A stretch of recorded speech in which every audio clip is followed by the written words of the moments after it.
에서 하나님을 경험하기를 소망합니다. 이 아이들이 내일 일찍 가야 되기 때문에 아마 교회에서 오늘 잠을 자고 새벽에 출발할 것 같은데 여러분들이 배우에서 계속 기도해 주시면 감사하겠습니다. 오늘 설교 제목은 7번째 표적, 생명의 주인 첫 번째 시간을 갖겠습니다. 요한복음에는 총 몇 개 표적이 있다고 했죠? 7개. 7개의 표적은 우리에게 뭘 이야기해 주냐면 우리가 예수를 왜 믿어야 하는가, 예수는 우리에게 누구신가 라는 답으로 주어지는 것이 7개의 표적이라고 말씀을 드렸습니다.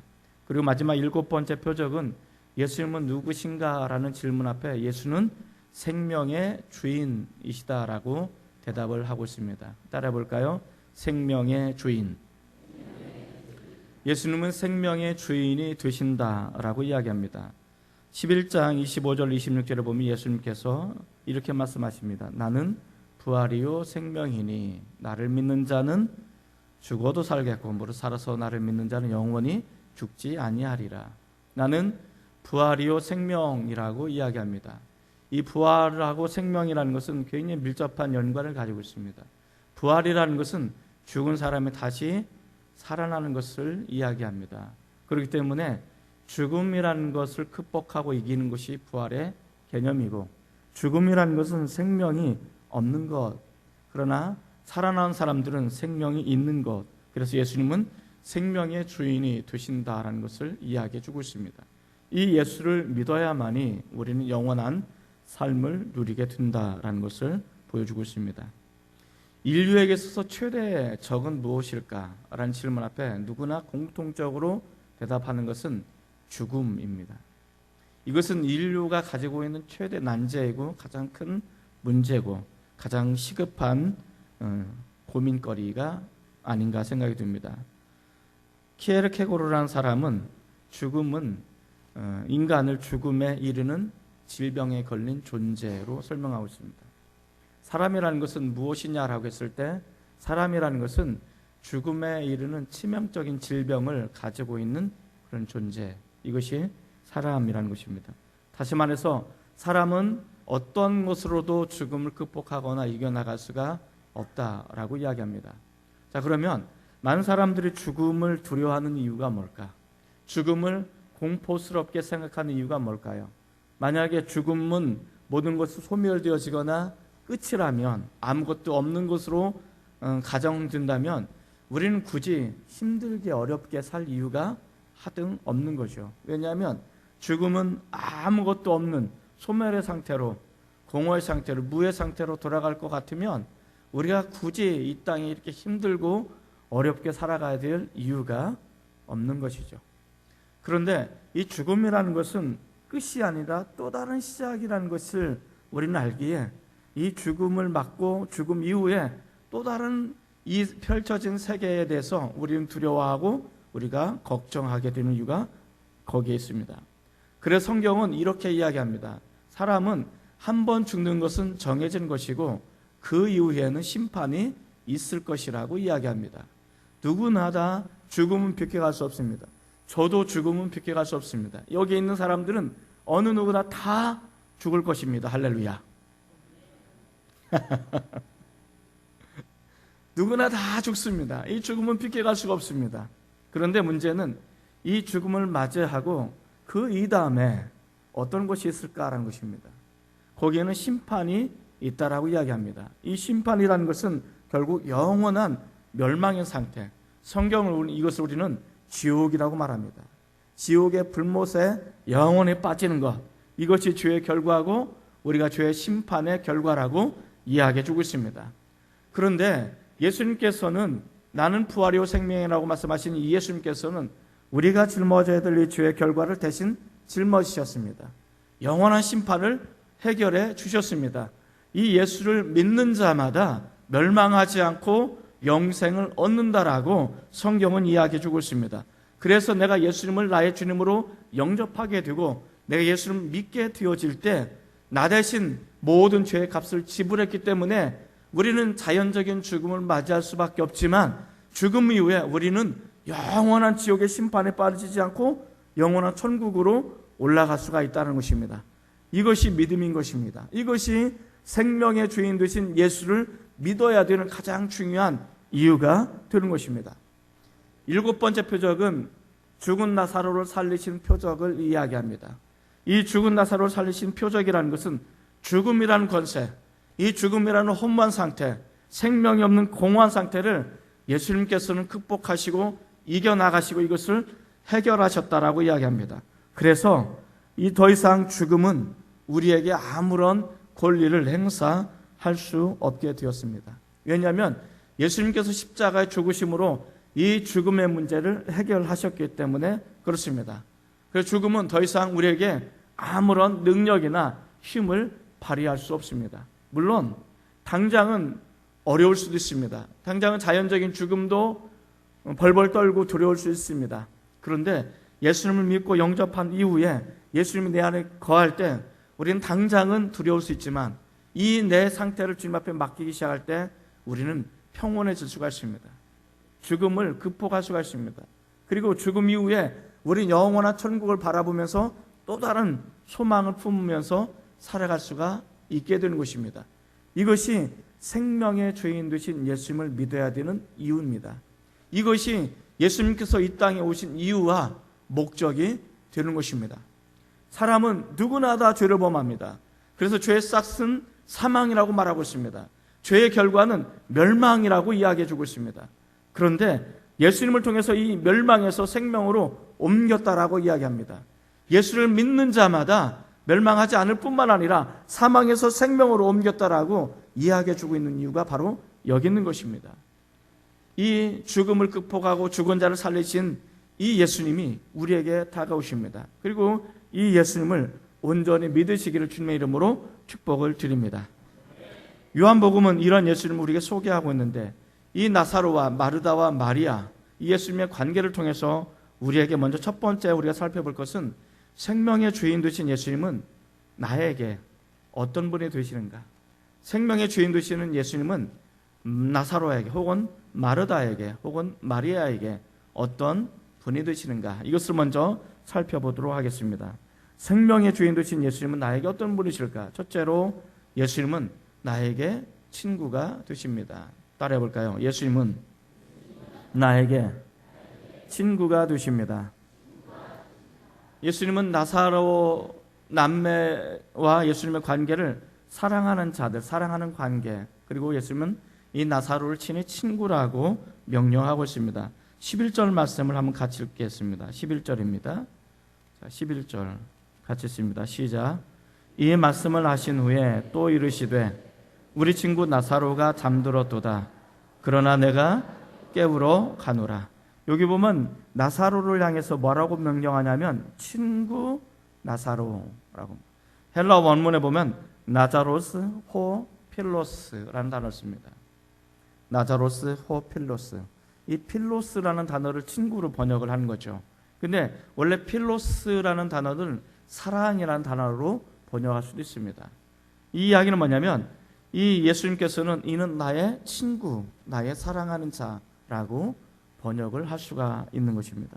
예수님께서 친히 나사로를 향해서 이 나사로는 나의 친구야, 나의 사랑하는 자야 라고 이야기하는데 이 필로스라는 것은 사랑인데 이 어떤 사랑이냐면 친구 간의 깊은 우정을 나누는 그런 사랑의 관계라고 이야기합니다. 자, 그렇다면 다른 사람들은 예수님과 나사로 혹은 그의 남매들을 어떤 시선으로 바라보고 있을까? 3절 말씀을 통해서 우리가 한번 살펴보겠습니다. 3절입니다. 시작. 이에 그 너희들이 예수께 사람이 보내어 이르시되 주여 보시옵소서 사랑하신 자가 병들었나이다 하니. 자, 누이들이 자기 오빠가 병들었어요. 오빠가 병들어 죽어가고 있는 이 모습이 너무 안타까워서 사람들을 심부름 보냅니다. 예수님 앞에 보냅니다. 그리고 예수님 앞에 도와달라고 요청합니다. 심부름을 받은 이 사람들이 이렇게 이야기합니다. 주여 보시옵소서 당신이 사랑하시는 사람, 당신이 사랑하시는 그 사람이 지금 병들었습니다 라고 이야기합니다. 이 심부름을 받은 사람들이 봤을 때 예수님과 나사로의 관계를 사랑하시는 관계, 사랑하는 관계로 보고 있는 거죠. 이것은 깊은 우정을 나누는 친구의 관계로 다른 사람들도 보고 있다라고 이야기합니다. 여기서 사랑이란 단어를 필로스라는 단어로 쓰고 있습니다. 그러니까 예수님께서 나사로를 향해서 그는 나의 친구야 라고 했을 때 필로스라는 단어를 썼던 것처럼 다른 사람이 예수님이 나사로를 어떻게 생각하는가 필로스로 보고 있는 거예요. 그냥 사랑의 관계, 우정의 관계로 보고 있는 것입니다. 이것이 친구 되신 예수님의 모습입니다. 이 말을 좀 더 확대하면 마르다와 마리아, 이 마르다와 마리아와 예수님의 관계도 친구와의 관계가 되신다는 것을 우리에게 이야기해 주고 있습니다. 예수님은 오늘 나에게 어떻게 다가오시는가? 오늘 마찬가지로 예수님께서 나사로를 향해서 그는 나의 친구라고 말씀하셨던 것처럼 오늘 우리 주님께서 우리에게 오시면서 우리를 이렇게 이야기합니다. 너는 나의 친구라고 소개할 것입니다. 여러분들은 예수님의 친구가 되시는 것을 믿으시기 바랍니다. 그러면 친구라는 것은 어떤 관계를 말할까? 친구라는 것은 깊은 나눔의 관계를 이야기합니다.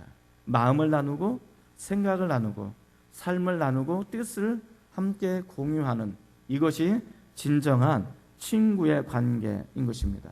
예수님께서 나에게 오셔서 우리에게 오셔서 너는 나의 친구인데 내가 너와 함께 너의 삶을 함께 공유하고 너의 꿈을 함께 나누고 너의 삶을 함께 나누고 싶어. 나 너와 좀 더 깊은 만남을 갖고 싶어. 나 너와 좀 더 깊은 우정의 관계를 갖고 한평생 함께 너와 동행했으면 좋겠어라고 말씀하시는 것입니다. 제가 종종 여러분들한테 이런 이야기를 합니다. 여러분들은 한평생 살아가게 될 때 영적인 파트너가 있으십니까? 여러분들이 깊은 어려움이 있고 말 못할 사연이 있을 때 말 못할 사연을 얼마든지 꺼내놓고 이야기하면서 기도를 부탁할 수 있는 그런 기도의 파트너가 있으십니까? 여러분의 정말 모든 것을 다 감췄지만 이 친구한테만은 내 모든 삶을 오픈하고 다 보여주고 나의 약점, 나의 부끄러운 것, 나의 아픈 것까지 다 오픈하면서 이것을 함께 나눌 수 있는 진정한 친구가 있으십니까? 없다면 불행한 거예요. 우리는 그런 친구를 가져야 됩니다. 한평생 영적인 친구, 나와 함께 동행할 수 있는, 함께 더불어서 기도해 줄 수 있는, 함께 울어줄 수 있는 이 영적인 친구를 가지시기를 바랍니다. 더 친구의 근원적인 것은 우리 주님이십니다. 우리 주님은 우리에게 오셔서 너는 나의 친구고 난 너의 친구야. 우리가 함께 이것을 너의 삶을 나누고 이것을 함께 동행했으면 좋겠어라고 초청하시고 있습니다. 우리 친구 되신 예수님과 함께 여러분의 삶을 나누시고 동행하시는 은혜가 있어지기를 주의 이름으로 축복을 드립니다. 생명의 주인 되신 예수님은 나에게 어떤 분이실까? 두 번째, 예수님은 나의 어떤 어려움 속에서도 나를 향해 다가오시는 분이십니다. 따라해 볼까요? 예수님은 나의 어떤 어려움 속에서도 나를 향해 다가오시는 분이십니다. 예수님께서는 나사로가 어려움에 처했을 때 그것을 외면하지 않으시고 다가오시는, 예수님은 우리가 어려움에 처했을 때 그것을 외면하지 않으시고 다가오시는 그런 분이심을 이야기합니다. 11장 6절 말씀 한번 읽어보겠습니다. 6절입니다. 6절. 자, 시작. 나사로가 병들었다함을 들으시고 그 계시던 곳에 이틀을 더 유하시고. 성경 읽다 보면, 특히 요한복음을 읽다 보면 참 난해한 부분이 있어요. 설명되지 못하는 부분이 있어요. 그 중에 하나가 6절입니다. 나사로가 병들어서, 이 나사로는 예수님의 친구예요. 사랑하시는 그런 자예요. 그러면 이 친구가 병들었다는 이야기를 들으면 어떻게 됩니까? 만사 다 제쳐놓고 뛰어가야 되잖아요. 그죠? 만사 제쳐놓고 뛰어가야 되는데 예수님께서는 안 뛰어가셔요. 뭐라고 말씀하시냐면 그 계시던 곳에 이틀을 더 머물렀다라고 이야기합니다. 어떻게 보면 참 예수님, 평상시 우리가 알고 있는 예수님과 좀 약간 상반되어진 어떤 그런 모습들을 가지고 있어요. 그런데 여기에는 깊은 오묘한 섭리가 담겨져 있습니다. 예수님께서 이 소식을 접했을 때 이미 나사로는 죽었어요. 그리고 예수님께서 이틀을 더 유하시고 하룻길을 거들어서 왔을 때는 이미 나사로는 장례를 다 치르고 무덤에 묻힌 상태. 무덤이라는 것은 동굴을 의미하지만 동굴이라는 무덤에 이미 묻힌 상태예요. 그러니까 예수님이 지금 달려온들 어떻게 손 써볼 수도 있는 그런 상황이 지난 거예요. 그참에 예수님께서는 완전히 죽어 문드러진 썩어 냄새나는 그 나사로를 살리심으로 인해서 내가 어떻게 생명의 주인이 되시는 건가를 보여주고 싶은 섭리의 계기로 삼으시는 거예요. 만약 예수님께서 오셔서 죽은 지 하루 이틀 지났는데 살렸다면 이 사람은 기절했다가 일어났겠지라고 할 수도 있습니다. 그런데 4일이 지났어요. 이 사람은 기후가 습하고 덥기 때문에 이미 냄새까지 나는, 상내가 치른, 더 이상 아무것도 해볼 수 없는 그런 상황까지 내몰리게 된 거죠. 그런데 거기에서 생명의 씨앗이 다시 일어나는 거예요. 이것이 예수님께서 내가 누구인가, 나는 진정한 생명의 주인이라는 것을 알려주고 싶으신 것입니다. 자, 그렇다고 해서 예수님께서 이틀을 더 유하셨다고 해서 이 유대로 들어오지 않는 것은 아닙니다. 예수님께서는 이렇게 말씀하십니다. 7절 말씀입니다. 7절 같이 했습니다. 시작. 그 후에 제자들에게 이르시되 유대로 다시 가자 하시니. 자, 그 후라는 것은 나사로가 이미 죽어서 장례가 치러진 이후라는 거죠. 그 후에 제자들에게 말씀하십니다. 유대로 다시 가자 하시니. 제가 이 설교를 준비하면서 이 다시라는 이 단어 때문에 제가 깊은 울림과 감동을 받았어요. 다시. 다시에다가 동그라미 묶으십시오. 다시. 이 다시라는 이 말이 어떤 의미를 가지고 있는지를 우리가 깊이 묵상할 필요가 있습니다. 다시 유대로 들어가자라고 이야기하는 것은 그가 이미 유대에 들어갔다가 나왔다라는 것을 전제하고 있습니다. 10장에 보면 예수님께서 예루살렘에서 많은 유대인들과 논쟁을 하면서 가르치십니다.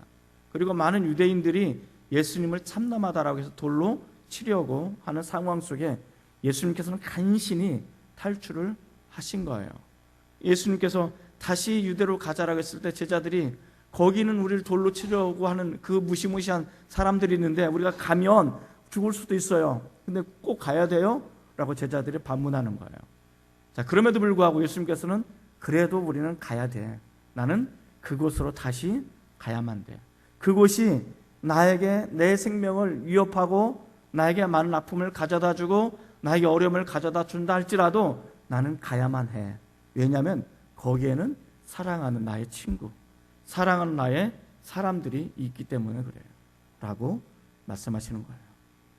예수님께서는 사랑하는 당신의 사람들이, 당신의 친구들이 어려운 상황에 놓여 있고 급박한 상황에 놓여 있고 그들이 아픈 상황에 놓여 있을 때 그것을 외면하실 수가 없는 거예요.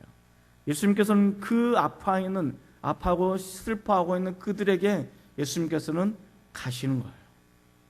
예수님이 가실 때 당신이 많은 불이익을 당할 수도 있어요. 심지어 당신이 죽을 수도 있어요. 당신이 많은 고문과 아픔을 당할 수도 있어요. 그러나 예수님께서는 그런 계산을 갖지 않으십니다. 이것저것 따지지 않습니다. 그리고 오직 하나밖에 안 봅니다. 나의 사랑하는 사람들. 그 사람들이 고통당하고 그 사람들이 아파하고 그 사람들이 신음하고 눈물 흘리고 있는 그곳을 나는 외면할 수 없어. 내가 죽더라도 나는 그들에게 가야만 해. 나는 그들을 포기할 수 없어. 라고 말씀하시는 것이 오늘 다시라는 이 말씀입니다. 자, 이 이야기를 듣자 한 제자가 이렇게 얘기합니다. 16절 말씀 읽어보겠습니다. 16절. 11장 16절 같이 했습니다. 시작. 디두모라고도 하는 도마가 다른 제자들에게 말하되 우리도 주와 함께 죽으러 가자 하니라. 자, 마치 제자들도 이게 아주 그냥 비상한 어떤 그러한 마음을 갖습니다. 비장한 결의를 합니다. 우리도 예수님과 스승님과 함께 죽으러 가자. 한 번 죽지 두 번 죽냐?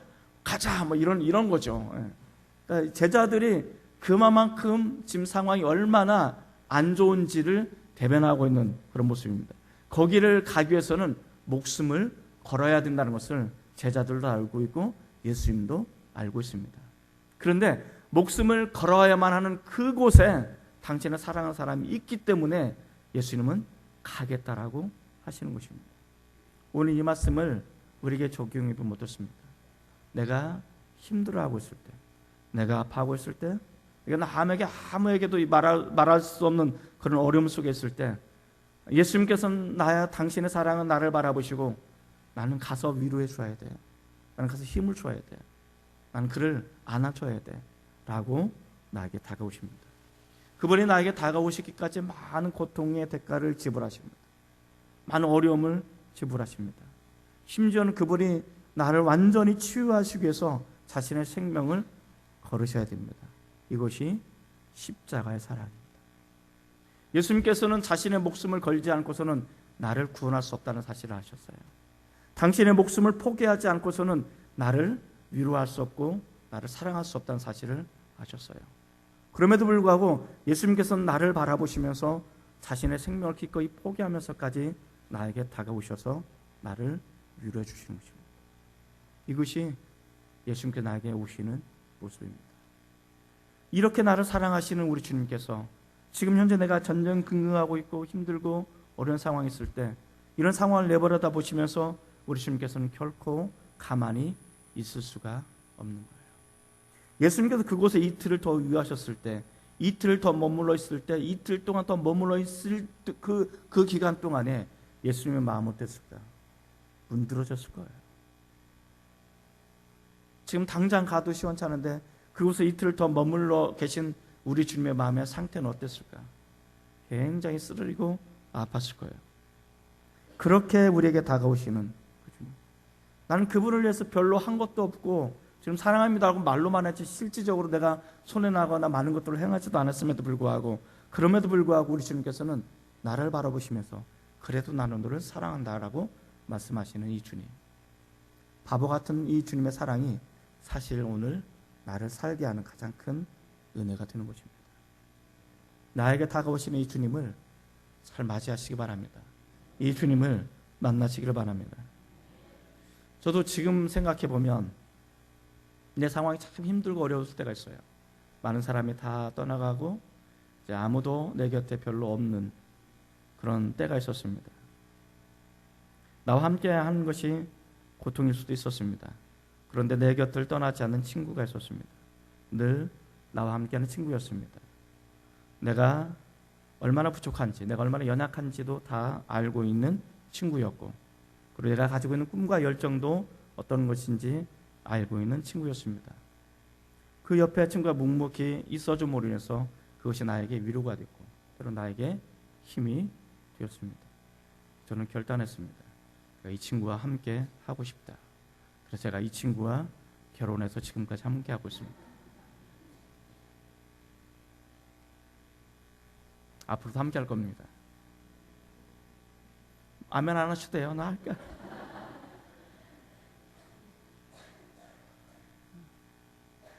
친구였는지 모르셨죠? 원래 친구였어요. 친구에서 이렇게 됐어요. 근데 이 친구보다 더 좋은 친구가 있어요. 예수님이십니다.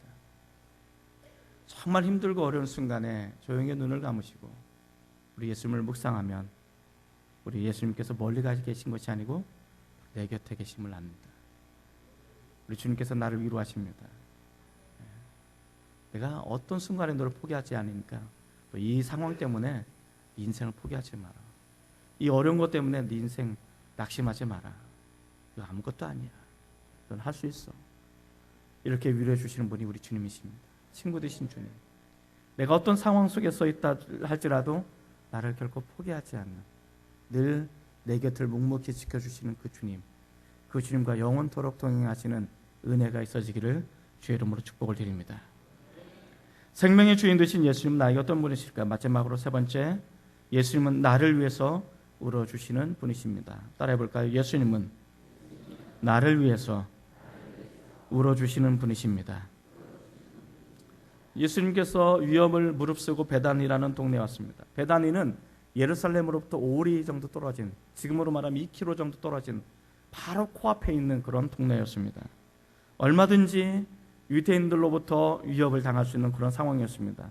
그럼에도 불구하고 예수님께서는 그런 위협을 무릅쓰고 나사로가 죽어있는 그곳으로 가기 시작합니다. 예수님이 오셨다는 소식을 듣고 마르다가 뛰어나와 그 길바닥에서 예수님 발 앞에 엎드려 통곡합니다.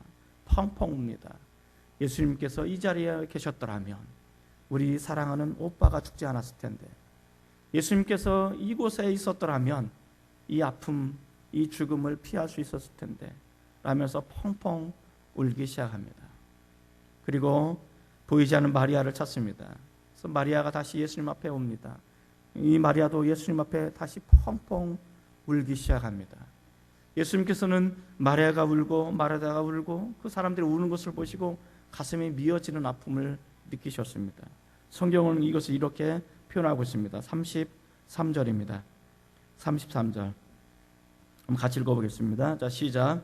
예수께서 그가 우는 것과 또 함께 온 유대인들이 우는 것을 보시고 심령에 비통히 여기시고 불쌍히 여기사, 여기 보면 그는 마리아를 말합니다. 마리아가 우는 것을 보셨습니다. 그리고 그와 함께 이 아픔에 참여하는 사랑하는 유대인들이 있었습니다. 여기서는 예수님을 반대하는 유대인들이 아닙니다. 이 유대인들이 우는 것을 보셨습니다. 그래서 심령에, 마음속에 여기 보면 비통히 여기셨다라고 표현합니다. 이 비통히 여기셨다라는 이 부분을 직역하면 그분이 심령으로 깊이 탄식하셔서 흔들리셔서 큰 소리로 부르시셨다라고 이야기합니다. 마리아가 우는 것을 보고 마르다가 우는 것을 보고 사랑하는 사람들이 우는 것을 보시고 예수님께서는 견딜 수 없는 마음의 아픔, 고통을 느끼셨습니다. 그래서 예수님도 자신도 모르는 사이 큰 소리로 외치면서 부르짖기 시작했던 것입니다. 그것이 통분히 여기셨다라고 성경은 표현하고 있습니다.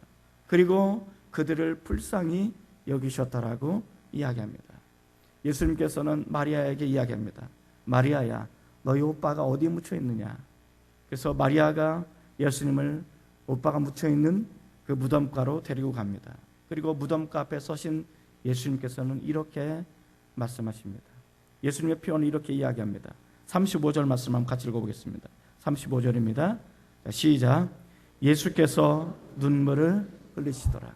아주 짧은 구절이지만 묻혀있는, 이미 시신이 썩어서 냄새나는 그 무덤가 앞에 서신 그 예수님, 그 죽음의 권살에 놓여져 있는 그 나사로를 생각해서 예수님께서는 눈물을 흘리셨다라고 이야기합니다. 마르다와 마리아가 슬퍼하고 애통하는 그 모습을 보시고 견딜 수 없어서 큰 소리로 우셨던 주님, 이제는 나사로의 무덤 앞에 서서 죽은 나사로를 보며 생각하면서 조용히 말없이 눈물을 흘리시는 우리 주님. 이것이 마르다와 마리아, 나사로, 이 사람들이 예수님과 어떤 관계였는지를 우리에게 설명하고 있는 것입니다. 이것이 바로 사랑의 관계입니다. 이것이 신뢰의 관계입니다. 예수님께서는 마르다와 마리아가 우는 것을 보시고 함께 울어줌으로 인해서 이제 나사로뿐만 아니라 마르다와 마리아, 이 예수님과 이제 하나가 되는 것을 우리에게 이야기해 주고 있습니다. 이 눈물을 통해서 우는 것을 통해서 이들은 결속이 강력하게 되어집니다. 그래서 심지어는 이 죽음조차도 이 결속을 깨뜨릴 수 없는, 이 사랑의 관계를 깨뜨릴 수 없는 그런 지경까지 나가게 되는 것입니다. 이것이 예수님께서 사랑하시는 자, 이는 나의 친구라고 명령하고 부르는 그 관계인 것입니다. 비록 나사로는 죽었지만 이 사랑의 관계가 그 죽음의 권세를 깨뜨리고 다시 소생케 하는 놀라운 기적을 불러일으킴을 우리에게 이야기해주고 있습니다. 예수님의 사랑은 죽음이라는 녀석도 결코 예수님과 나와의 사이를 깨뜨릴 수 없다는 사실을 오늘 우리에게 보여주고 있는 것입니다. 예수님께서 이 시간에 오셔서 나를 위해서 울어주시고 나와 함께 아파하시고 나의 고난에 참여하실 때 우리는 그 순간에 예수님과 내가 하나가 될 수 있습니다. 우리는 그렇게 부르짖습니다. 주님, 주님이 사랑하시면 내가 이렇게 두면 안 되잖아요 라고 항변하면서 하나님 앞에 소리쳐 통곡하게 울 때 우리 주님께서 겟세마네 동산을 기도하셨고 십자가에서 기도하셨던 그 기도와 나의 기도를 통해서 우리는 하나가 되는 것입니다. 예수님께서 나의 하나님 어찌하여 나를 버리셨습니까? 라는 그 절규가 부르짖음이 나의 아픔에 참여하는, 나 대신 고통당하시는, 그래서 우리는 그 십자가의 죽음에 주님의 부르짖음과 절규와 눈물을 통해서 나의 눈물과 하나가 되는, 십자가를 통해서 우리는 하나가 되는 것입니다. 그리고 이 사랑의 관계를 죽음과 그 어떤 것도 깨뜨릴 수 없는 결속이 이루어지는 것입니다. 이것이 믿음이고 이것이 사랑인 것입니다. 저는 저와 여러분들이 예수님을 그렇게 사랑했으면 좋겠습니다. 그렇게 믿었으면 좋겠습니다. 그 어떤 것도 여러분과 예수님의 사랑에서 끼어들 수도 없고 깨트릴 수도 없는, 심지어 죽음조차도, 가장 강력한 무기인 죽음조차도 예수님과 나와의 사랑에서 깨트릴 수 없는 그런 사랑의 관계가 회복되어지고 십자가의 은혜가 넘쳐나시기를 주의 이름으로 축복을 드립니다. 기도하시겠습니다.